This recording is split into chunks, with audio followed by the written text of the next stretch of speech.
Ассалаумағалейкум достар. Биыл Алматылық Қайрат өз тарихында алғаш рет Чемпиондар Лигасының негізгі кезеңіне жолдама алып, қазақ жанкүйерлерін бір қуантты. Жеребе нәтижесі бойынша Реал Мадрид қарсылас атанып, сол фанаттардың төбесі көкке бір елі жетпей түренді. Тіпті жеребе тарту рәсімін тікелей эфирден көрген Қайрат футболшыларының өзі бұған қатты қуанды. Бірақ бұл тұста да әжептәуір мәселелер бар. Аталмыш ойынға кез келген жанкүйер кіре ала ма, билет құны қанша теңгені құрайды, Реал негізгі құрамын әкеде ме? Бүгін осы шығарылымда сұрақтардың барлығына жауап береміз. Достар, шығарылымды бастамас бұрын арнаға жазылып, лайк басып, пікір қалдырып қолдауларыңызды сұраймыз. Не дегенмен ешқандай демеушінің көмегінсіз қазақ тілінде контент жасап жатырмыз. Айтпақшы, біздің арнамыздың жазылушыларының саны 1000-ға жетті. Осындай қолдаудан кейін сіздерді одан да әрі қуанта беруге дайынбыз. Және көптеген пайдалы ақпаратты табу үшін біздің Telegram және TikTok арнамызға жазылуды ұмытпаңыз.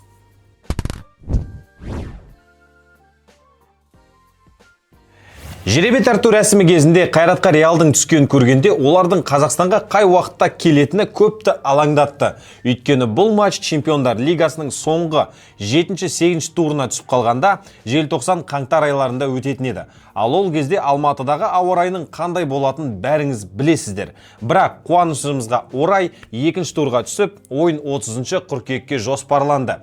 Үкімет басында отырған адамдар бұл кездесуді Астанада өткізу туралы ұсыныстарды айтып жатты. Ақыр соңында ойын Алматының орталық стадионда өтеді деп шешілді. Қазір бұл ойынға деген қызығушылық өте жоғары. Әлем чемпионатының финалы кезінде мұндай болмаған шығар. Футболға қызығатыны бар, қызықпайтыны бар, барлығының аузында осы әңгіме.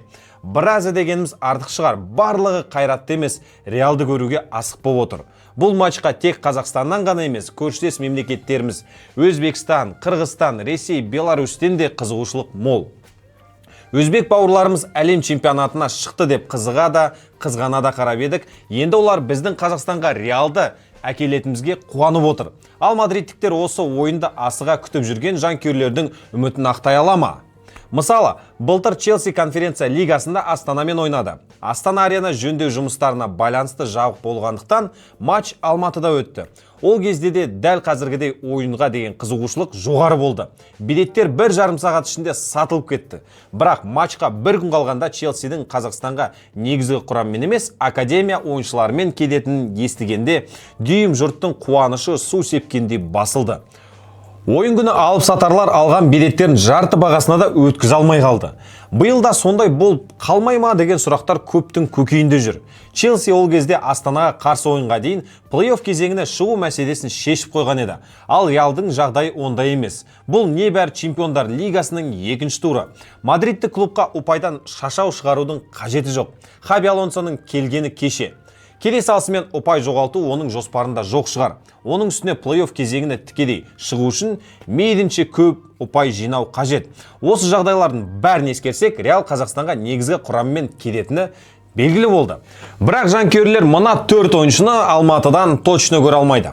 Команда капитаны Көненің көзі асылдың сынығы болған Дани Карвахаль Марсельмен болған ойында Зинедин Зидан ағасының финтін қайталап, қызылға қазалды. Әрине, қарсыласын алдап өтетін финтті емес, баспен ұратын финтті қайталады. Енді ол Қайратқа қарсы ойнамайды және сол ойында Карвахальдың позициясында ойнайтын Трент Александр-Арнольд жарақат алып қалды. Реалға енді ғана ауысқан англиялық футболшы 6-8 апта бойы алаңға шықпайды енді. Жарақат тағы бір қорғаушыны айналып өтпей, өткен маусымда темір адамға баланған Антонио Рюдигерді де қатардан шығарды. Мадридті клубтың тірегіне айналған неміс футболшысы 3 ай бойы командасына көмектесе алмайды. Мұсылман бауырымыз бұл сынаққа сабырмен қарап, инста-сторисінде мынандай жазба қалдырды. Алла тағала ешқашан жол оңай болады деп айтпаған. Ол мен сабыр етушілермен біргемін деген. Ферлан Менди де жарақатына байланысты сәуір айынан бері көрінбеген екен. Оның да Алматыға келмейтіні айдан анық. Ал сәуір айында жарақат алған Эдуарду Камавинга мен шілде айында иығына ота жасатқан Джуд Беллингем қатарға қосылды. Эспаньолға қарсы ойында екеуі де 90 минуттан кейін алаңға шығып, 1-2 минуттан ойнап кетті. Одан кейін Леванте және Атлетикомен болған ойында да төбе көрсетті. Айтпақшы, сол Мадрид дербиінде Эдер Милитао жарақат алып, бірінші таймнан кейін Рауль Асенсиоға орнын босатып берді. Бразилиялық қорғаушында Алматыдан көрмеуіміз мүмкін. Ал енді қай футболшылардың негізгі құрамнан шығатын болжап көрейік. Хаби Алонсо бұл ойында Андрей Лунинге мүмкіндік беретін шығар. Украиналық голкипердің қақпаға қалай тұратын білесіздер.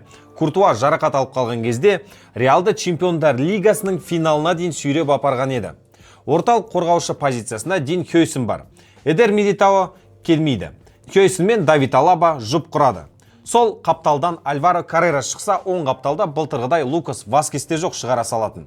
Енді ол жақта Рауль Асенсио ойнайтын шығар. Негізі алаң ортасында Феде Вальверде, Арелиан Чуамини және Арда Гюлер ойнап жүр. Бірақ Хаби Алонсо қайратқа қарсы ойында жарақаттан енді ғана айыққан Беллингем мен Камавинганы бір сынап көруі мүмкін. Қосалқы құрамда қалып жүрген Дани Себайдос та Алматыда әжептер ойын уақытын алатын шығар бәлкім. Ал шабуыл шебінде Мбаппе негізгі құрамнан шығу тиіс. Себебі француздың биылғы қарқыны масқара. Қос қапталдан Мастантуоно мен Винисиус бар. Әзірге бас бапкер Родриго мен Винисиустың басын бір қазанға сейдіре алмауда. Брайан Диас та бұл ойында өзін көрсетуге мүмкіндік болады. Хаби Алонсо Алматыға негізгі құрамын әкелгенімен барлығын түгел шығара салмайды. Себебі корольді клуб кеше Атлетикоға қарсы принципиалды матч өткізді. Корольді клуб бар күшін салғанмен матырашылардан 2-5 есебімен масқара болып ұтылды. Бұл Реалдың осы маусымдағы алғашқы жеңіліс ретінде тіркелді. Бұған дейінгі 7 матчтың барлығында жеңіске жеткен еді олар. Тазы ашуын тырнадан алады дегенде енді бар қаһарын бізге төкпесе болды.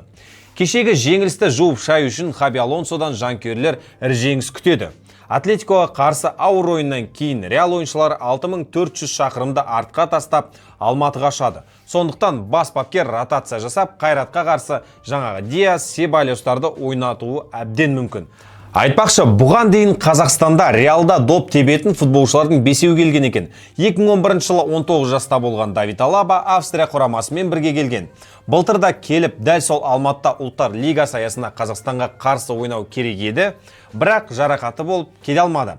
2019 жылы Тибо Куртуа Бельгия құрамасымен бірге, 2021 жылы Ферлан Менди мен Килиан Мбаппе Франция құрамасымен бірге Қазақстанға келіп кетті. Естеріңізде болса, Мбаппе сол пенальтиден гол соға алмай қалған еді Мокин қақпасына. Реалға биыл ғана ауысқан Альваро Каррерас 2023 жылы Испания жастар құрамасымен бірге келіп 4-0 есебімен біздің жастардың шашын алып кеткен болатын. Ал енді қайратқа тоқталайық. Алматылық клубтың да лазаретінде бос орын жоқ. Негізгі қақпашысы Александр Заруцкий Селтикке қарсы алғашқы ойында жарақат алып қалды. Бірақ ол Реалмен болатын ойынға дейін қатарға қосылып қалу мүмкін деген болжам бар. Ал Селтикпен болған екінші матчтың басты қаһарманы Темірлан Анарбеков Ақтөбеге қарсы кездесуде жақ сүйегін сындырып алды және алдағы 2 ай бойы алаңға шыға алмайды. Екеуі жоқ болса да 18 жастағы Шерхан Қалмұрза Чемпиондар Лигасында ойнауға дайын екенін Спортингпен болған матчта дәлелдеп берді. Португалия астанасына жіберген 4 голдың ешқайсысында Шерханның кінәсі жоқ. Бірінші таймда пенальтиді қайтарды. Одан басқа да керемет сейфтер жасады. Өткенде Селтикпен болған ойында мемге айналған жас бала кеше Чемпиондар Лигасында пенальти тосып жүр. Тіпті Спортинг жанкүйерлері Шерханға қолдау білдірген болатын. Айтпақшы, осындай қақпашыларды кім тәрбиелеп жатқанын білгіңіз келе ме? Қайрат сапында оларды Илья Юров дайындап жатыр. Қақпашылардың бапкері кезінде ойыншы ретінде Қайраттың намысын қорғап, 2004 жылы Қазақстан чемпион атанған, ал 2001-2003 жылдары ел кубогын иеленген. 2019 жылдан бастап клубтың бапкерлік құрамында жұмыс істеп келеді. Содан бері Темірлан, Шерхан секілді талантты қақпашыларды тәрбиелеген Юровқа осы тұста алғыс айтуымыз керек. Қайраттың алаң ортасындағы негізгі қозғаушы күші болған Георгий Зарияда Реалға қарсы ойнамау мүмкін. Грузиялық футболшы 12 тамызда Слованмен болған матчта жарақат алып, содан бері алаңға шықпады. Енді Реал Қазақстанға келеді деген күннен бастап көтерілген билет мәселесіне тоқталайық. Билеттер матчқа тура бір апта қалғанда, яғни 23 қыркүйек күні сатылымға шығып, 2 сағат ішінде ыстық бәліште өтіп кетті. Ең арзаны 30 мыңнан басталып, қымбаты 250 мыңға дейін шарықтады. 30 мыңдық билеттердің барынан жоғы, санаулы ғана. Оның үстіне тура бапкерлер мен қосалқы құрамдағы ойыншылардың артындағы орындықтар. Ол жерден футбол көру мүмкін емес. Сондықтан ең арзан билет 75 мыңнан басталды дегеніміз дұрыс шығар. Айтпақшы, билет кез келген адамға бұйырмады. Ақшадан бөлек кімнің бақ жанады, сол адам билетке ие болады деген ереже жүрді бұл жерде.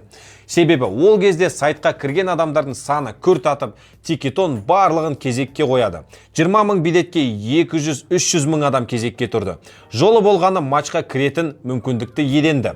Қазір Инстаграмға кірсең болды, билет ұтысы болып жатыр. Трецке кірсең де билет сатып жатқан адамдарды көресің.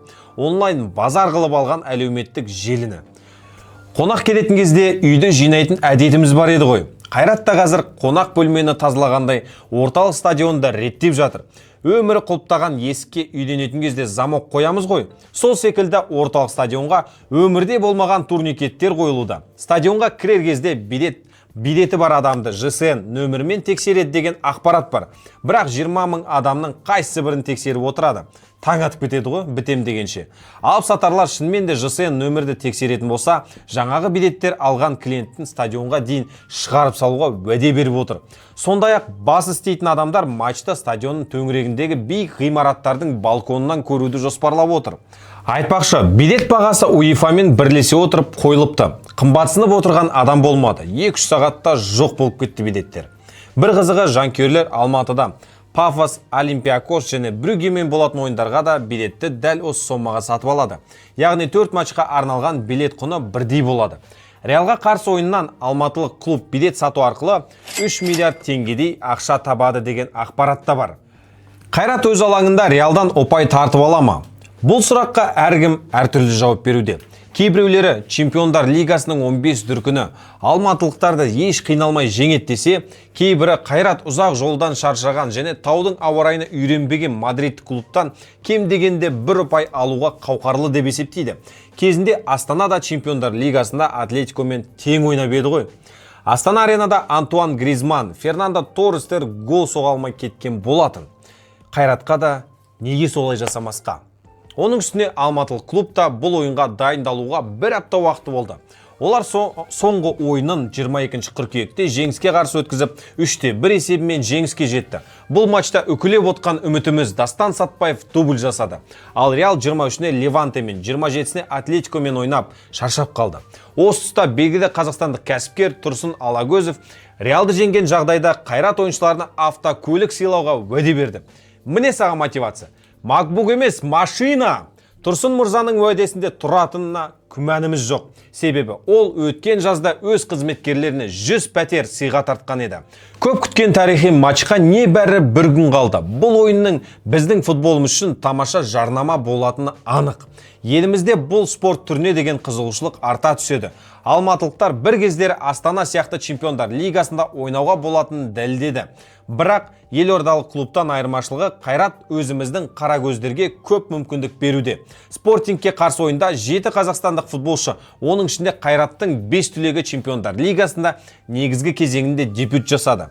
Айтпақшы, алматылықтар аталмыш турнирге 11 түлегін қатыстыруда және бұл көрсеткіш бойынша үздік 3 клубтың қатарына кірді. Бірінші орында Атлетик Бильбао 19, екінші орында Аякс 14, ал Қайраттан кейінгі 4-ші орында Барселона 9 жайғасқан. Рафаэль Уразбахтиннің командасын Чемпиондар Лигасынан бөлек КПЛ-да маңызды матчтар күтіп тұр. Олар келесі жылы да Чемпиондар Лигасына ойнау үшін соңғы турларда жетісу, Қызылжар және Астананы ұтып чемпион болу қажет.